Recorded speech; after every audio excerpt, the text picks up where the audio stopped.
Good Monday, everyone, and welcome into today's daily Bible reading for October the 24th. Today, we are reading together from Job chapter 19, which is Job's reply to the second speech of Bildad.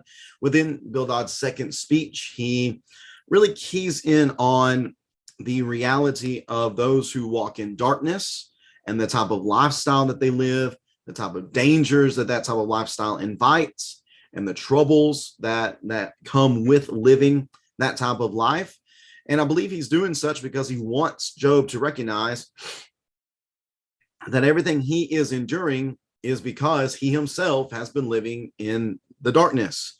Yet here is Job in Job 19. He's going to respond to this, and he is going to really make the claim that what's going on is not a result of walking in darkness. There might be a mistake he's going to admit to, maybe I made a mistake, but that should not bring this type of response upon me. This, as I read through this, I almost saw this chapter maybe as rock bottom for Job. Now there might be more coming in the future that is even stronger language, but for me, this language within this text, at least for the first 22 verses or so, seems to indicate that Job is at a real low point here. And yet even in this chapter where there is a very low point, there's also a very strong proclamation by Job that is made in verse 25 that we'll recognize once we get there toward the end of this particular chapter in Job 19. So thanks so much for tuning in today. If you don't have a Bible, feel free to join as I read together with the text on the screen, looking at Job chapter 19.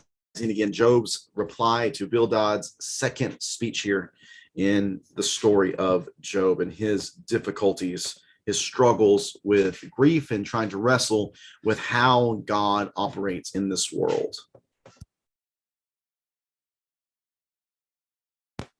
Job chapter 19, verse number 1. Then Job answered, "How long will you torment me and crush me with words?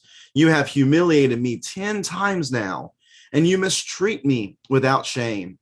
Even if it is true that I have sinned, my mistake only concerns only me.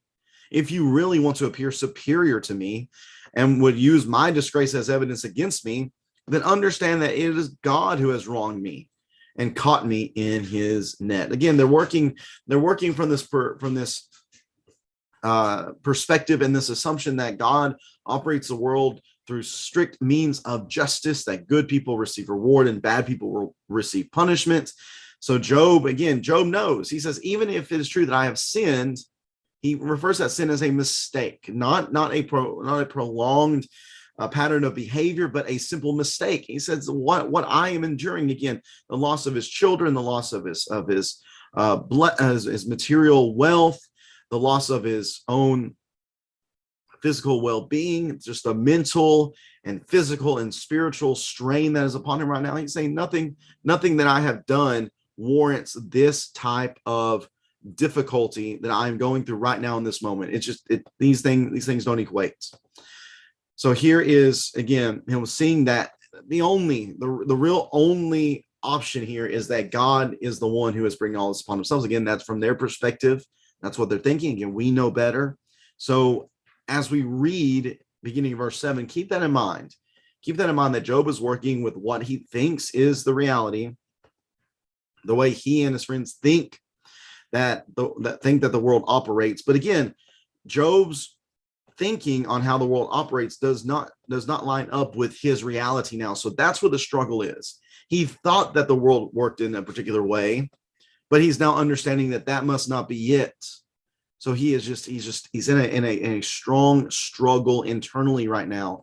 He's wrestling with his reality, wrestling with the way he thinks that the world operates. So keep that in mind as we read through these verses. But again, there's a strong proclamation that Job says towards the end. So beginning of verse number 7 now. Job 19 in verse number 7.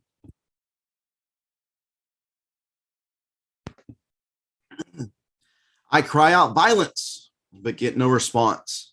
I call for help, but there is no justice. He, referring to God, has blocked my way so that I cannot pass through. He has veiled my paths with darkness. He has stripped me of my honor and removed the crown from my head. He tears me down on every side so that I am ruined. He uproots my hope like a tree. His anger burns against me, and he regards me as one of his enemies. His troops advance together. They construct a ramp against me and camp around my tent. He has removed my brothers from me. My acquaintances have abandoned me.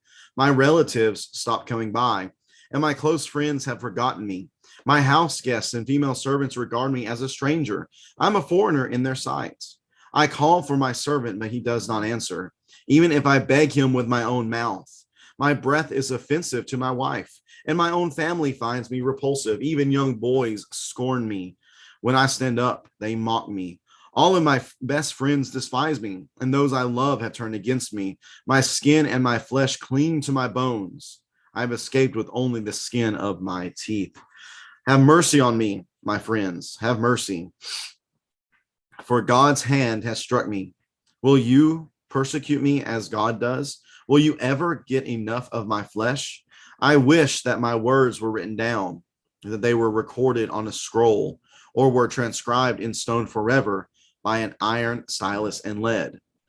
But I know, notice this declaration now, but I know that my Redeemer lives, and at the end he will stand on the dust. Even after my skin has been destroyed, yet I will see God in my flesh. I will see him myself. My eyes will look at him, and not as a stranger. My heart longs within me. Verse 28, if you say, how will we pursue him, since the root of the problem lies with him? Then be afraid of the sword, because wrath brings punishment by the sword, so that you may know there is a judgment.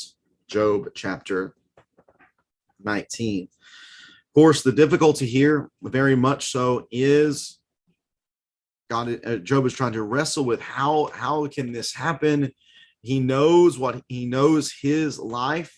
He knows the type of life that he has lived, and God knows it too. Let's remind ourselves that God identifies him as a blameless person, having perfect integrity, having someone who does the right thing. Doesn't mean he's sinless. We know that. But he does the right thing. That is who he is. He is a faithful person to his God. And here that shines through, even in the moments where he is struggling, where he is really wrestling, where he's at a very low point, when he is in the valley.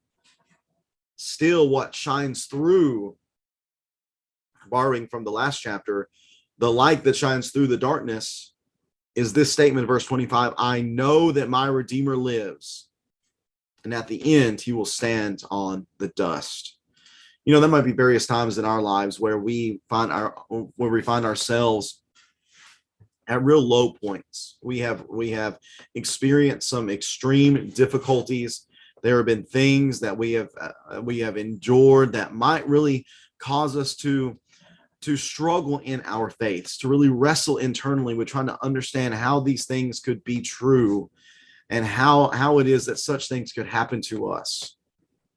And there might be moments whenever we say things that maybe in a better state of mind we would be very embarrassed to say. But a true faith even fights through those struggles and those wrestlings. And a true faith, at the end of the day, whenever everything is considered, says, you know what? I don't understand what's going on. I cannot comprehend why this has happened. But this I know. I know that my Redeemer lives. We sing that song, don't we? And this is a song we sing from time to time. I know that my Redeemer lives. I know that my Redeemer lives. And we, at the end of the day, that needs to be the foundation on which we stand. That needs to be the bottom line, is that yes, we're struggling. Yes, we don't know what way is up and what way is down. No, we cannot understand why what has happened. But this I do know. I know that my Redeemer lives. May that be the bottom line for each and every one of us. That regardless of the struggle, regardless of the trial, regardless of the thoughts that might put within our heads, the things that we wrestle with to try to understand and comprehend, may we know at the end of the day that our Redeemer lives. And in the end, Maybe not here, but in the end, all things will be made right. And the struggles that we go through will be seen as nothing when we get to see his face. Thank you so much for tuning into this reading on this Monday. Hope that you have a great rest of the Monday, and we'll be back at it again tomorrow as we read together from Job chapter 20. Zophar is back up again. He is going to deliver his second speech to us, and we're going to read that together and have a few comments for us to think upon as we go throughout our day. Again, thank you, everyone. Take care, and God bless.